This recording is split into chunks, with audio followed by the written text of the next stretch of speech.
সর্বভারতীয় সংগঠন এডওয়ার্ড সর্বভারতীয় সম্মেলন 14তম সম্মেলন আজকে হায়দ্রাবাদে অনুষ্ঠিত হচ্ছে। তো এই টাইমেই সম্মেলনটা শুরু হবে। আমরা এই সম্মেলনকে সংহতি জানিয়ে আজকে এখানে পতাকা উত্তোলন এবং শপথ গ্রহণ কর্মসূচি আমরা নিয়েছি। আপনারা জানেন যে আমাদের লড়াই সাম্রাজ্যবাদের বিরুদ্ধে, সংবিধানকে রক্ষার সপক্ষে, নারী নির্যাতনের বিরুদ্ধে, সাম্প্রদায়িকতাবাদের বিরুদ্ধে।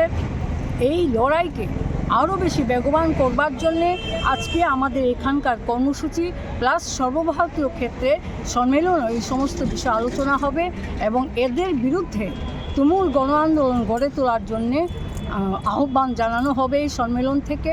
আমরা পরবর্তী সময়ে আমাদের সংগঠন বিগত দিনেও লড়াইয়ের ময়দানে ছিল, আজকেও আছে, আগামী দিনেও থাকবে। এই যে বেধি, এই বেধিগুলোর বিরুদ্ধে আমরা তীব্র আন্দোলন গড়ে তুলব। মূলত আপনাদের এই যে সম্মেলন থেকে কি দাবি উত্থাপন করা হবে বা আগামী দিনের কি কর্মসূচি থাকবে? এখন দাবি উত্থাপিত হবে গোটা দেশের যে সাম্প্রদায়িক হানাহানি তার বিরুদ্ধে এবং সাম্রাজ্যবাদীরা হাস পালন করছে। কারণ কোনো একটা দেশ যখন খারাপ অবস্থায় চলে যায় তখন বিচ্ছিন্নতাবাদী শক্তি মাথাচাড়া দেয়। এই পরিস্থিতিতে দাঁড়িয়ে এই বিচ্ছিন্নতাবাদ এবং গোটা দেশেই তো নারী নির্যাতন চলছে, তার বিরুদ্ধে এবং রেগা শ্রমিকদের যে আজকে রেগা বন্ধ হয়ে যাচ্ছে,